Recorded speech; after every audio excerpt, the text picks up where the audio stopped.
યુવાનો છે હા. બરોબર, એમને કંઈક કરવું છે અને માતા પિતાને એ વસ્તુ નથી ગમતી હા. તો એ ના નથી પાડી શકતા. યુવાનો ક્યારેક પેરેન્ટ્સને ના નથી પાડી શકતા. ના છે ને એ બહુ પાવરફુલ વર્ડ છે દોસ્ત.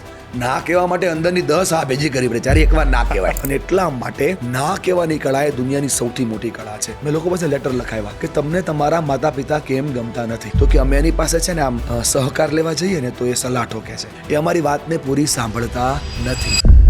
પહેલાના સમયમાં જોવા જઈએ ને તો કરિયર ઓપ્શન બહુ ઓછા હતા અને અત્યારના સમયમાં 3-4 વર્ષમાં જોવા જઈએ કેટલા બધા કરિયર ઓપ્શન છે કે ઘણીવાર બાળકો કન્ફ્યુઝ હોય છે. તમને ખબર છે 100 માંથી 85 વ્યક્તિ પોતાનું કરિયર એટલે પસંદ કરે છે એમાં પપ્પાએ. ડિગ્રીનું મહત્વ કોઈ છે જ નહીં. તમે જે કોલેજમાં ભણો છો ને તમારા પ્રોફેશનમાં ક્યાંય કામ નથી લાગતું. ટકા પાછળ ના દોડો, ટેલેન્ટ પાછળ દોડો, કેમ કે આવનારો સમય ટેલેન્ટનો છે. આજના સમયની અંદર મારા યુથને એટલું જ કહેવું છે, ખાલી ને ખાલી ડિગ્રી પાછળ ના ભાગો દોસ્ત, એક સ્કિલ પાછળ ભાગો. એક સ્કિલ તમારી પાસે હશે ને લોકો તમને શોધતા આવશે.